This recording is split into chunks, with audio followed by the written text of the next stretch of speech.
It is now my great honor and privilege to introduce our keynote speaker, Michelle Lee. Michelle is the Undersecretary of Commerce for Intellectual Property and Director of the United States Patent and Trademark Office, where she provides leadership and oversight to one of the largest intellectual property offices in the world. Michelle serves as the principal advisor to the President, the Secretary of Commerce, on both domestic and international aspects of intellectual property.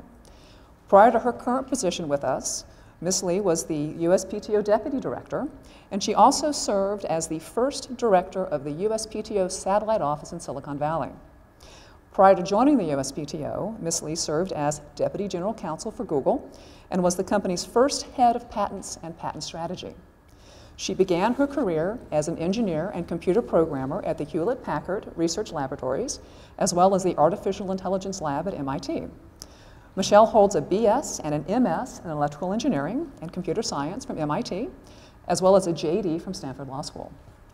On March 9th of this year, the U.S. Senate confirmed Michelle as Undersecretary of Commerce for Intellectual Property and Director of the United States Patent and Trademark Office, the very first woman to hold this position in the USPTO's 200-plus year history. Everyone, please give a very warm Department of Commerce welcome to Michelle Lee.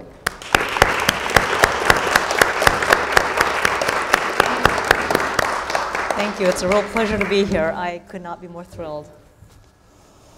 Well, Michelle, it really is. It's a pleasure to be here with you. And I know everybody is just so thrilled to have you and to ask you some questions and to hear from you.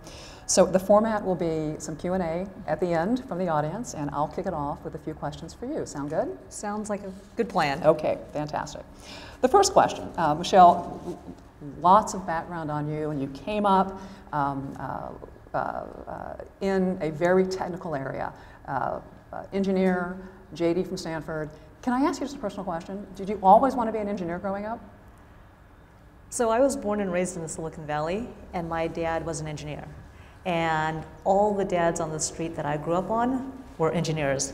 And as a young girl, I can remember building a Heathkit handheld radio with my dad in our living room.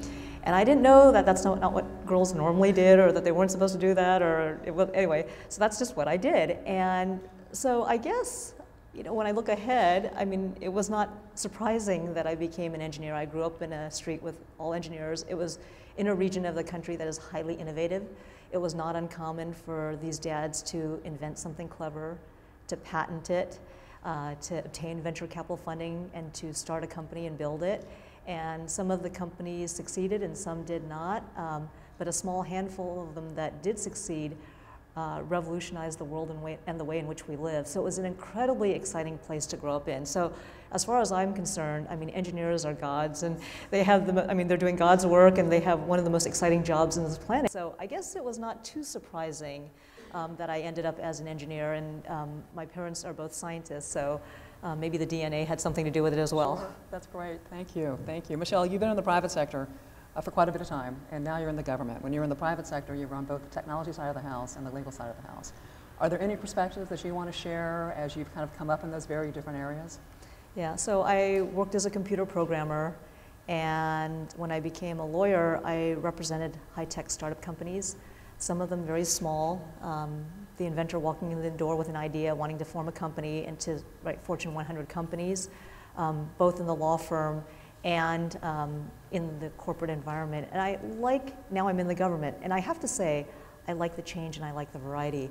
I think every job that you have, or every job that I have had, has built on what I've done before. And by moving into different contexts and testing your knowledge and your strength of your expertise in from different angles, I think you bring more to the job. So I think, for example, having been in the private sector, having been in the innovation community, having been in the business world, helps me do the job that I do today at the Department of Commerce and at the USPTO. And I get the perspectives that the users of the patent system and the intellectual property system have when they, I get what they want out of the USPTO. I was a user of the system for 20 plus years, and it really informs everything that I do. So I guess, if there's one bit of advice is that, you may have an area of expertise, but test it out in different settings, in different environments. And number one, it's a lot more fun. And number two is you will bring a lot more to the job having been in different roles and having approached it from different perspectives. Thank you, thank you. Speaking of innovation, innovation obviously plays a very key role for USPTO. And the agency just celebrated 225 years of American innovation. Michelle, can you talk a little bit about specific women innovators that have touched you, inspired you? So there have been a lot, and I was asked to do a segment for the White House on what single woman in science and engineering that most inspired you. And I have to say, as I thought about it and looked into it, a woman by the name of Edith Clark, born in 1883 in rural Maryland, one of 8 children at a time when it was almost unheard of that women went to college. And she was orphaned at a very early age. And she used her inheritance to enroll in Vassar College, where she received a bachelor's degree in mathematics and astronomy. This is 1908. She was the first woman to earn an electrical engineering degree from the Massachusetts Institute of Technology in 1919. I did not graduate until 1989. And I graduated as an electrical engineer from MIT. So, I mean, that particular connection, it was just, I mean, it was amazing. And she received a math and astronomy degree later on from Vassar. She was a patent holder. And she has a patent on, and I looked this up, for a graphical calculator which simplified calculations to solve electrical power transmission line problems. I also like the fact she struggled to find a job as a female engineer. You can imagine coming out of college with the degrees that she did at that time, trying to find a job as an engineer. But she was the first female electrical engineer hired professionally in the United States by General Electric. So kudos to General Electric for giving her a job there. So she's really, I mean, I was an engineer, electrical engineer by training, and I mean, I can't imagine what she went through. It's incredible. But she laid the groundwork for many generations of women to come after her, and I'm sure I am the beneficiary of, you know, the path that she blazed. And also, I had the privilege of, or she will be inducted into the National Inventors Hall of Fame in 2015. So she will be there, I'll be at the ceremony, and it will be a real special honor to be able to recognize her contributions to the profession through her invention and innovation. So if I had to choose one, and there are many, many inspiring women, I have to say she probably comes pretty up high on the list. She would be it. Yes, it's an amazing absolutely. Story. Thank you for sharing that. Michelle, what is your reaction to being identified as the first female Undersecretary of Commerce for Intellectual Property and Director of the United States Patent and Trademark Office? Are you tired of this association? And looking prospectively, do you have any thoughts on what we can do, what you can do to make sure we have a second, a third, a 10th, and so on? So I'm tremendously proud that I am the first woman head of the United States Patent and Trademark Office, and I have to give thanks to, of course, President Obama and Secretary Pritzker, who helped make it happen, and really so many people in my life who helped make it happen. And I wear that, I mean, I'm very cognizant of that, and everything that I do each and every day, I'm very cognizant of wanting to do a good job and being a role model and really hoping that there will be more. Right. Like I've said this before, I hope that there are no firsts in this world, or that there are no longer firsts in this world. I don't want to be the first. I hope there are many more behind me. And I speak to a lot of people in a lot of groups, and I talk about the good work that's occurring at the USPTO, and I also talk about the importance of making sure that women in the fields of intellectual property and high technology continue to enter into the ranks and continue to stay in the ranks and proceed as far as they can, whatever their personal situation, and that they have choices in these fields, because the STEM profession, I mean, it's one of the most highly compensated areas in our economy. It's one of the higher growth areas of our economy, and I think it's critically important that young girls enter that profession, that they stay in the profession, and young women stay in the profession and move up the ranks. So I'd love not to be the first of many things, but I am a first in a few things, and it's a tremendous source of pride, and I'm tremendously humbled by this honor. Thank you. Thank you, Michelle.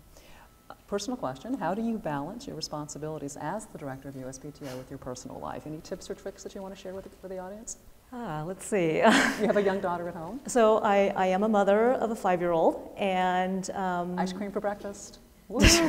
She would like ice cream for breakfast every morning, I'm sure, but she does not get ice cream for breakfast. But you know, I guess I don't know that I have a silver bullet answer. I mean, I have a tremendous husband who supports me in what I do.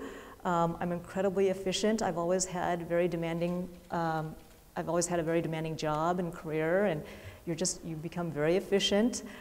When you're on the treadmill, you read your emails.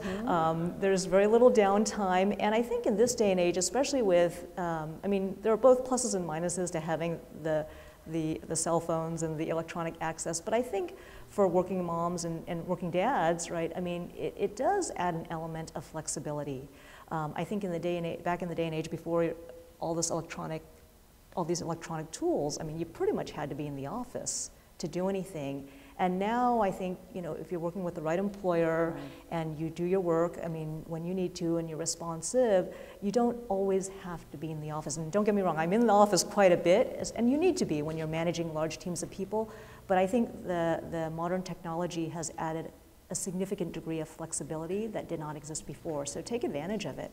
I mean, we're able to do it. So take advantage of the technology to allow it to, and work to allow you greater flexibility in doing both a very demanding job, but also being there for your family when you need to be. And having that balance. And having that balance. And keep in mind, too, at the end of the day, I mean, as a human being, I think we are all happier and more fulfilled if all aspects of our lives are fulfilled. So make sure you nurture the family, the friends, as well as career. I mean, at certain points in life, the balance is not exactly as you wish, or you might be on more on one side than the other, but think of it as a longer journey. And I think as a human being, right, for long-term success and happiness, you need all those elements in your life coming together, and don't give up and don't sacrifice one for the other, and it will never be completely balanced as you like at any given moment in time, and just recognize that that's the case. So a 5-year-old can always throw it off. Kids are very adaptable, yes. Michelle, you've done so many amazing things in your career to this point. Have you had a mentor or a series of mentors in your career, a role model? Do you recommend for those in the audience that if you don't have one now, seek out a mentor? What have mentors done for you in your career, and maybe at what point in someone's career should they start looking for a mentor? So I mentioned that my father was an electrical engineer, and he was certainly a role model for me growing up. I mean, he just built things, tinkered with things, and we worked on math problems together. I remember he taught me about variables and all this stuff. So he was an early role model for me. And I have to say that throughout my career, I've had the privilege of having had many role models.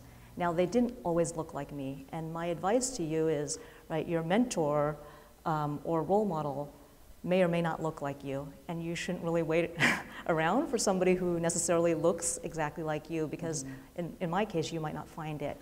But there are always people who are generous with their time and giving, and you know, so many of them have reached out to me and helped me, and that's why. So you will have different needs at different points in your career, and a role model who is good at the beginning may not be able to go with you all the way through all your phases, and that's okay.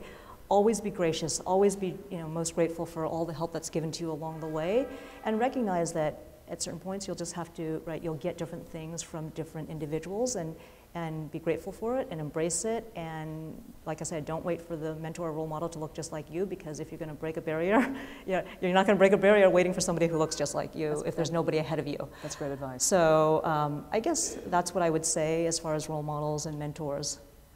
Great, thank you very much. Michelle, there may be occasions in meetings with your counterparts where you look around the room and you might find yourself to be the only woman in the room. Have you ever been treated differently based on your gender, and how did you react to that if that happened? So in my case, I was frequently the only person in the room who looked like me, and you know, people treat me, I mean, as I am, I guess, because of who I am, and there was probably some differences in treatment, but you don't dwell on it. You know what you need to accomplish. You do the best job you can, and when people see you doing a really good job, all of a sudden all these other superficial differences just sort of disappear. They see you for your competence, they see you for your talent, they see you for your contributions, and that's where you want to be, right? You want them to see you for what you bring to the table and not what you look like or any of these other issues that are probably less relevant. So let the work speak for itself. Yeah. Thank you, thank you. How can we encourage young women and girls today to seek careers in STEM, so in science, technology, engineering, and math? Any suggestions on that? So that's one of the big issues that I care very deeply about. I came up, I was in electrical engineering and computer sciences at the time. I went to MIT. I can't remember what the statistics were for women, but when I was in the undergraduate program, I think it was probably certainly under 30%. I would imagine very low. By the Yes. time I was in the graduate program for electrical engineering and computer science at the MIT Artificial Intelligence Lab, I think I was one of only 2 women on like this entire building of 2 floors. I mean, there were just very, very few. And the higher you got up in the technical profession, the fewer the women there were. And then when you go into the legal profession, and particularly in intellectual property and particularly in patents, you had to be both a scientist by training, and then you had to get a law degree, and then working through a law firm on the litigation side in particular. I mean, that's a pretty tough environment to be in. So we found that, I mean, the numbers are relatively small, and it's something that I feel strongly about. And for those of you who know my involvement outside of work, I am involved in promoting the advancement of women in high technology and in the intellectual property field. And I think it really starts at a very, very young age. I mean, I have to say, one of the most rewarding things that I've done ever in my entire job, and this job is incredible, it's amazing. I'm very blessed to have it. I get to meet so many interesting people. I get to work on so many impactful things for our country. But one of the most rewarding things that I have done since I've been the head of the United States Patent and Trademark Office is the USPTO worked with the Intellectual Property Owners Educational Foundation, and we helped create a Girl Scout patch on intellectual property. And I was a Girl Scout, and some of you may have heard this story before, and forgive me if you have, but when I was a Girl Scout, I was both a brownie and a junior. The patches that I remember working for were on first aid and sewing. And I think in this day and age, right, we can do much better than that. I'm sorry, our girls should be thinking about invention, they should be thinking about creation, they should be thinking about entrepreneurship, because I think our society cannot afford to leave behind any inventor or any entrepreneur. I mean, think of all the wealth and all the prosperity that this country enjoys. It's because our country is so constantly innovative and entrepreneurial. So I firmly believe that girls should be encouraged to study science, technology, engineering, and math. They should be encouraged to stay with it as long as humanly possible. They should enter professions, and they should be given opportunities. And when I speak in public, I oftentimes speak to business leaders and heads of business departments, and I say, you know, make a commitment. You all manage people, you all promote people, you all help establish culture in the corporate environment, right? Take the time, expand your networks, reach out to somebody, you know, consider somebody for a promotion, right? Together, all of us working together, we can create an environment where you know, everybody benefits, and it's good for our economy, it's good for our society, it's the right thing to do. And I also encourage the same thing of, you know, men, women, and children, boys and girls, right? Everybody should be encouraged to think of invention, innovation, entrepreneurship. Everybody should be given equal opportunities to really experience things and be mentored and to grow to their fullest extent possible. So, Michelle, using that as a springboard, can you talk a little bit about what, at the USPTO, what does the USPTO do to encourage women in STEM and to encourage women in leadership roles? Yeah, so thanks for that question. And I spent most of my career outside the USPTO, and I have to say, when I came to the USPTO, I was so pleasantly surprised. I mean, it does so many things right. We were voted the #1 best place to work in 2013, is that right? And Wynn and her team had a lot to do with that, as well as many of the leaders at the PTO and the employees. And in 2014, we were ranked the #2 best place to work, but our ratings were even better. So I'm not losing sleep on that one. Right. But the USPTO is really a wonderful environment, I think, for men and women. But if you look at the statistics, the USPTO at the executive leadership rank at the highest levels, I mean, we've got yourself, you are Deputy Chief Administrative Officer. We have Sarah Harris sitting in the audience as General Counsel. We have our Commissioner for Patents as a woman. We have our Commissioner for Trademarks as a woman. We have our Chief Policy Officer and Director for International Affairs as a woman. So if you look at our senior executive ranks, if you pull up the USPTO website, you're gonna see a lot of women. I don't know if it's 50%, but it's pretty close. It's pretty close. It's pretty close. And you compare that to 15% of the executive officers in the private sector. 15%, 1-5. And nearly 40 to 50% at the USPTO. So that's something I'm tremendously proud of. And of course, the head of the Department of Commerce, Secretary Penny Pritzker, an amazing individual. Incredible. An amazing leader in the business world, and now an amazing leader in government. I mean, and Dr. Kathleen Sullivan. So there's a lot of very talented women in the Department of Commerce, and it makes it a real pleasure to work here, I have to say. But I don't want to just focus at the highest levels. At the USPTO, in even the non-executive positions, I want to share some statistics with you. 8% in the United States, excuse me, there are 8% of the US electrical engineers are women in the United States. But we have 3 times that number working in the electrical engineering area in the PTO. So similarly, 7% of US mechanical engineers are women. And at the PTO, we have 4 times that number working as examiners in our field.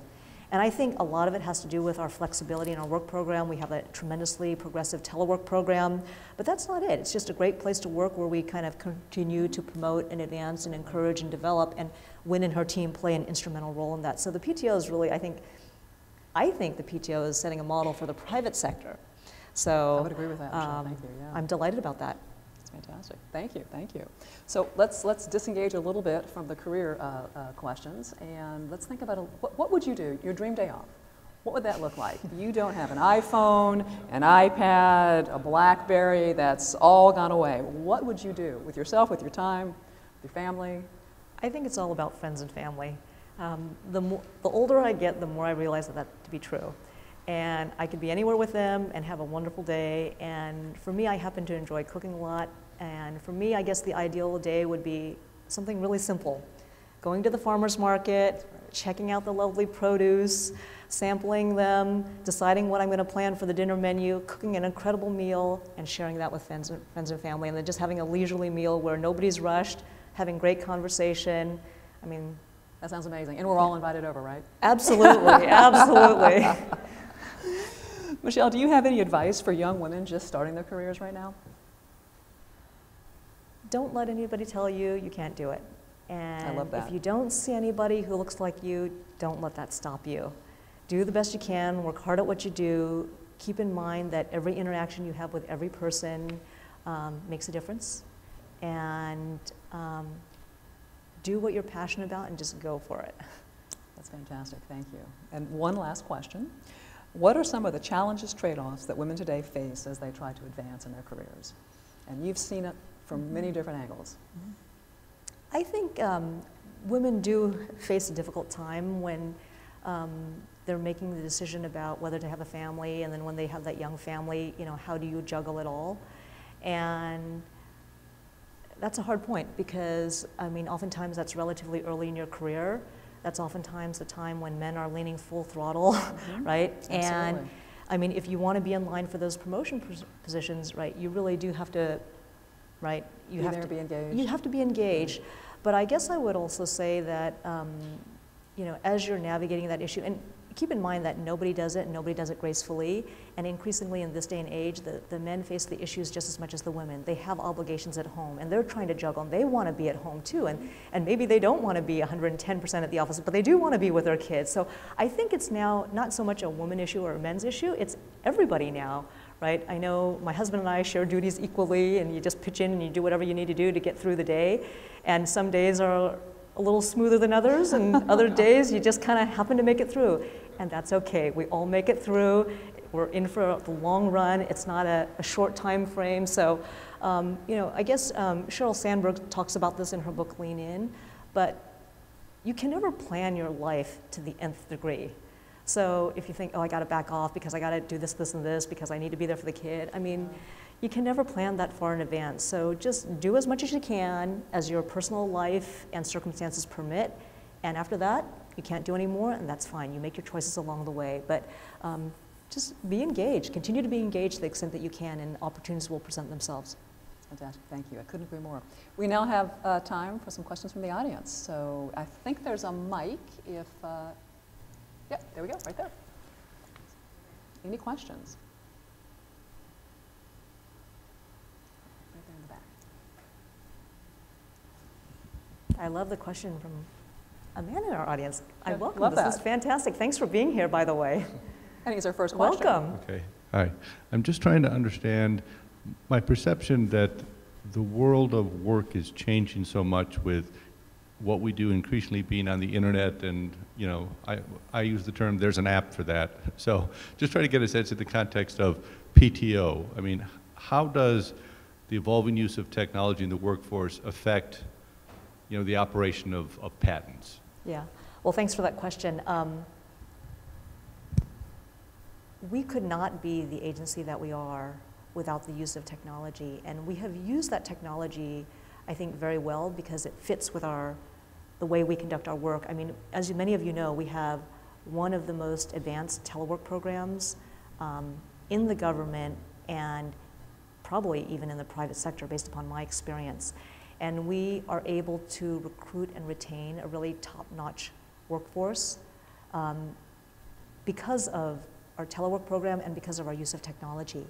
And I think that benefits the agency and our stakeholders.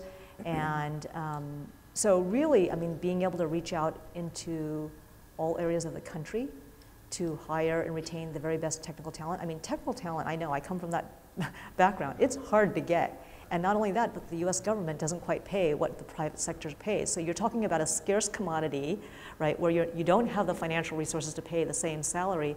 But I think we get really good people because of our flexibility and our willingness to work with people. We hire great people, they work very hard.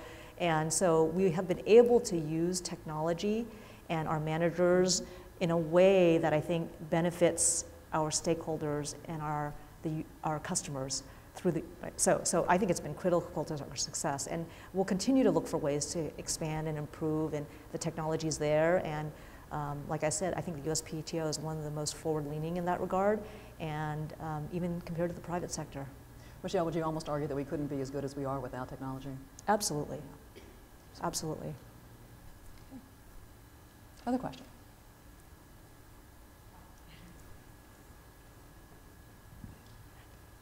Thank you very much for being here.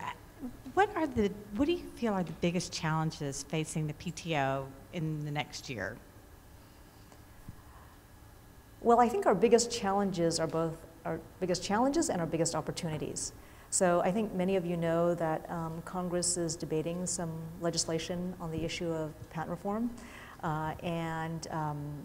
the legislation is meant to address issues such as abusive patent litigation and the transparency of patent ownership information, and really creating a level playing field for all innovators.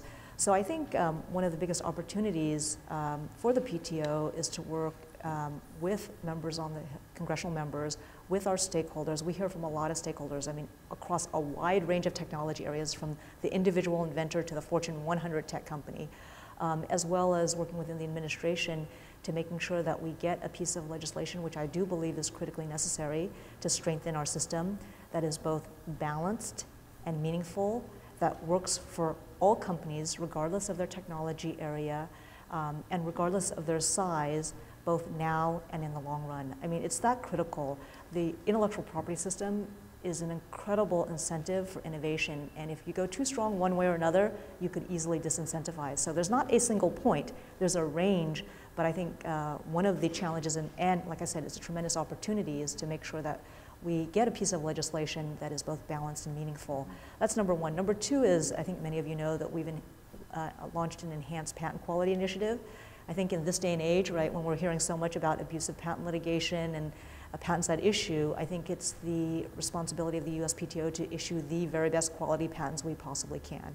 So we have a very deep-seated, very concerted effort underway in a way that we haven't done before, and due in part to a large extent is because now we are in a better financial situation, the public is demanding it, and we have a super engaged workforce. It's a fabulous workforce, and they want to do everything they can in this regard. So the Enhanced Patent Quality Initiative, I think, is going to yield dividends and fruit far down the road. I mean, certainly in the immediate term, but definitely down in the longer term.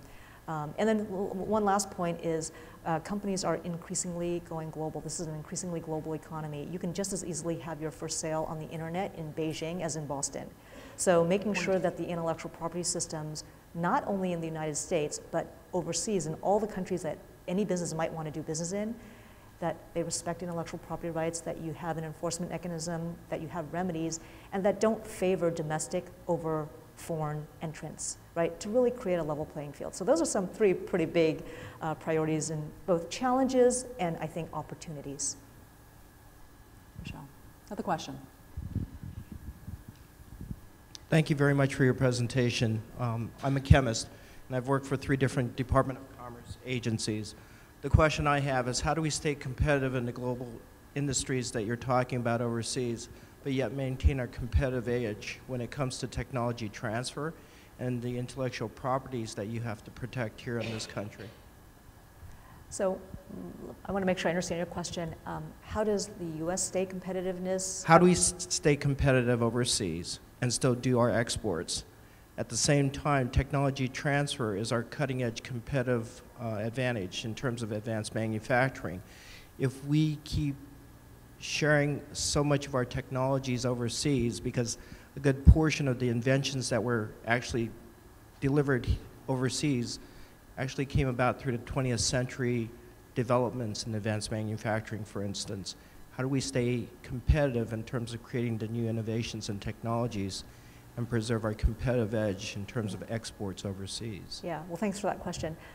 So you all know that I was born and raised in the Silicon Valley, which is one of the most innovative areas in our country, and I think we have something very, very, very special here in the United States. You know, there's a lot of discussion about the adequacy of our educational system, but there's something about our society and our culture that really encourages and promotes innovation. I like to think it's the intellectual property system. I think that plays a key part of it, but I think we just have a very proud tradition of inventors and tinkerers and practical applications of the science, of theoretical science. So to the extent that our country continues to invent and innovate, right, and create new ideas, we're part of the way there. To the extent that we then encourage people to invent, to create businesses, and we have the factors within our society that permit the creation of businesses, the funding, the rule of law, right? All of those factors have to come together. The human capital, right? The talent to work in the companies to further promote and further develop, right? All those factors have to come together. There was a book that was written, and there have been many studies about, you know, why do we have these pockets of innovation throughout the United States? And it was exactly some of those factors, right? We had oftentimes universities where great ideas come out of.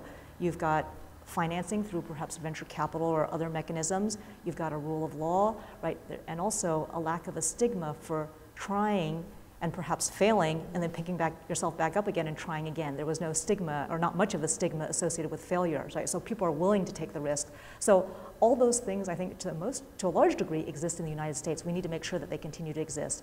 But as for exports, I think that's why it's so critically important that the work that the USPTO does, the Department of Justice, and the administration does through our trade agreements, we have to make sure that our products and services that are exported overseas get the protections that they need, because otherwise, I mean, we will not, there's a disincentive to export. So that's what I spend a lot of time thinking about. I know I'm not the only one within the administration. It's a big issue, but I think it's a critical issue.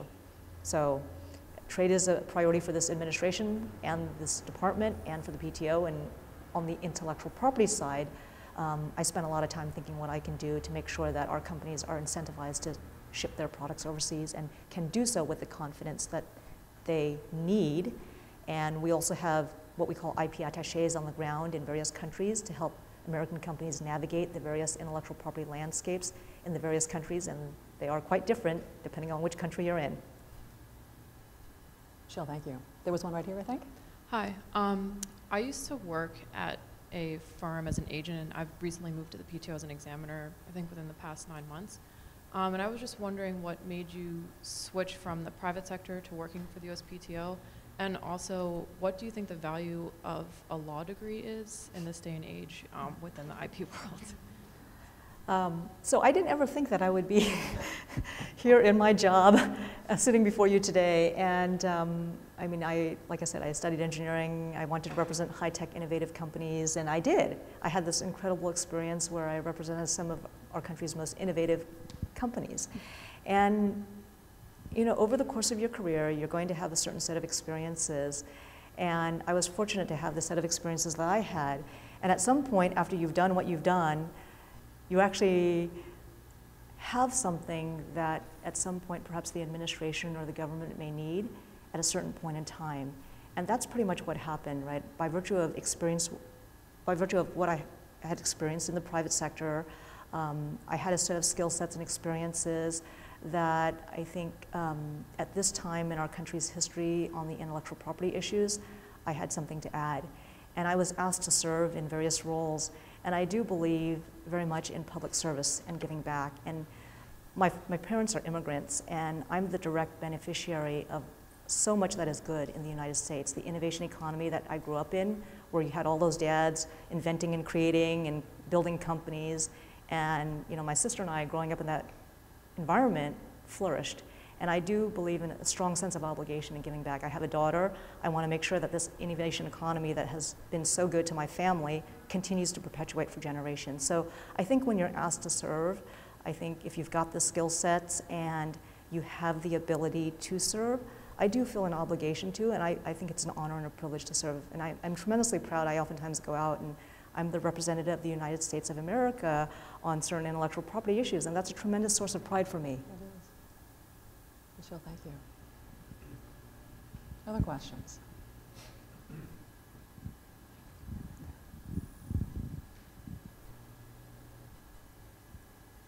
Hi. I heard a statistic, and I might be misquoting it, but it said something about around 3rd or 4th grade young girls start to lose interest in math and science.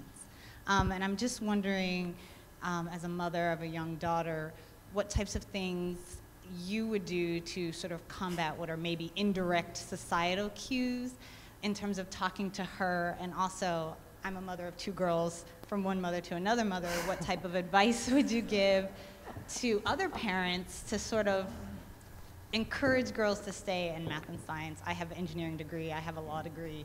I would love for my daughters to be engineers, and I'm just curious sort of what you would say. I think this is a question for Wynn. She's got a daughter who's older, and my daughter is 11 years old. Yes, she is in 5th grade right now. Absolutely, I pay her.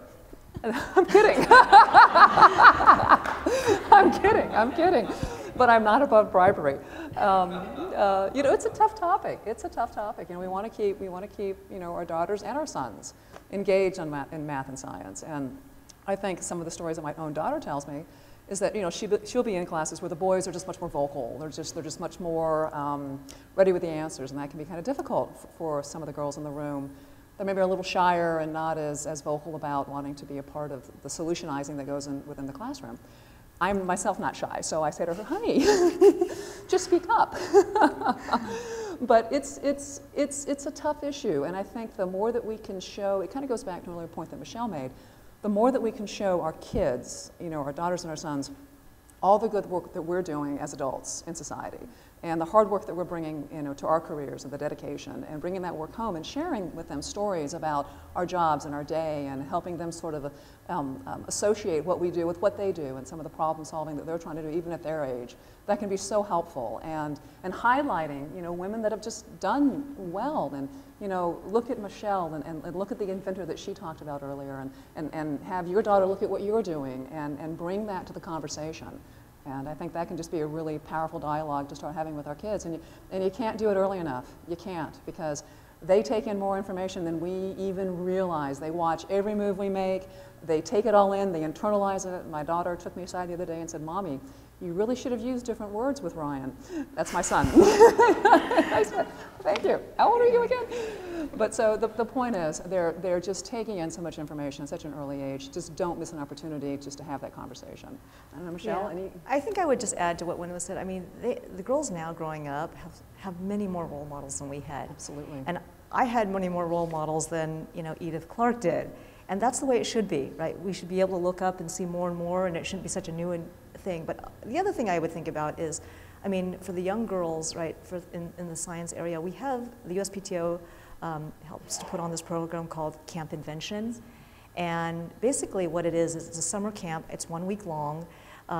It's for, I think, elementary age school kids. I went to visit a Camp Invention that was being held in Alexandria, Virginia. And basically what it is you got a bunch of these kids. It's hands-on, critical thinking, design, problem solving. And you go into this room, there's a pile of stuff. Toilet paper rolls, motors, wires, wheels, batteries. And they're given a design project. And they have to build something like a pinball machine. And they have to get the stuff from that room, that pile of junk. They have to design something, sketch it out. They have to build it, prototype it, make sure it works, and then at the end of the day, they actually kind of sketch down the beginnings of a patent, and they even try to think of some business opportunities. I mean, to the extent that we can bring science out of the textbook and into something real, whether you're a girl or a boy or an adult, I mean, you should have seen the look on those kids' faces. There was nothing laborious or tedious about learning about science there. They were so engrossed. They were 100% immersed. They made it fun. So if you can think of things like that, right, to really get that excitement, to spark that excitement in them, I think it goes a long way. If you know, I've spoken to many inventors now, and many of them said they've been tinkering and building since they were a kid. It's never too early. It's never too early. Absolutely. Thank you for that question. So I've got a related question. I have a first grader who just had her first Girl Scout meeting, and I was hoping you could elaborate on the new Girl Scout badge that you mentioned, and especially how it came to fruition. So the patch that we created, I mean, you know, for those of you who are Girl Scouts, you know you have to kind of learn a certain amount of subject matter, and you have to do certain activities related to the subject matter in order to earn the patch. And the patch is not nationwide, and that's something that we are working to get, because so not every Girl Scout across America can get an IP patch. I think we're affiliated with the state of Maryland. I mean, there's certain states that are. Certain state chapters that we're affiliated with. And so if you open up your Girl Scout guidebook, the junior guidebook or whatever, it might not be in there. But I think basically what we're doing is we're working with corporate leaders, and corporate leaders are volunteering, and they're providing content on the IP patch, right, for the girls in the Girl Scouts, in their troops. So it's a real collaboration between both industry, kind of PTO, the Intellectual Property Owners Educational Foundation, and so many others. So I'm not sure that it's necessarily offered in your local Girl Scout chapter, but if you'd like, we can find out more information, and if you want to help us get it into additional chapters, or if you want to volunteer for the educational kind of content, I'm sure there's an opportunity for that.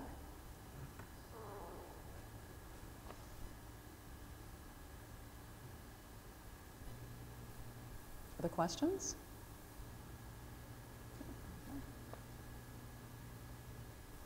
Thank you so much for being here today.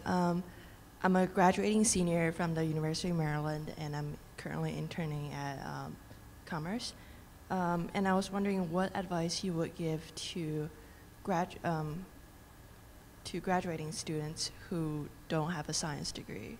I'm doing a double degree in government and Chinese. Mm-hmm. So thanks for that question. And I just remember this lady also asked me a question about a JD. So let me answer your question and then go back over here. So to enter the intellectual property profession, you don't necessarily have to have a science undergraduate degree. To do intellectual property litigation, for example, in the area of copyrights, trade secrets, trademarks, right, even patents, you don't have to have a science background. It helps in certain cases, especially the very complicated cases, but I mean, honestly, a sharp mind, a willingness to roll up your sleeves and dig into some meaty material, and if you're a quick learner and you're willing to dig right in, I mean, you can do many, many interesting things in the intellectual property field. But to be an examiner, you do need to have a technical degree. But there are other jobs at the PTO that do not require it. There are other jobs in the intellectual property profession that do not require a technical undergraduate degree, but really just a willingness to dig in. So hopefully that answers your question. Let me come back over here. I think the question was, you know, the value of a JD or a law degree. You know, I have to say, so I was an engineer by training. I have found my legal training incredibly valuable. And it's not necessarily the precise subject matter that I learned in law school about torts or anything like that. It's really the advocacy skills, the writing skills. I mean, I was an engineer. You didn't have to write very much. And I really learned how to write in law school and by being a lawyer, and a lot in life depends upon both advocacy and effective writing. And so, you know, I guess you'd have to consider in your case what you want to do. Do you want to be a lawyer? If you do, you need to get that JD. But if you want to enter into the business world or be in the tech sector, you don't. So it's a very personal decision, but some of the things that I got out of law school was really communication skills, verbal and written communication skills. I had the analytical skills from the engineering side, but it really honed my verbal and written communication skills. Other questions? You guys don't look like a shy group, so. Anything else this morning? Well, then I want to thank Michelle for her time and her thoughtful answers. Thank you. Thank you for all your questions, and thank you for being here.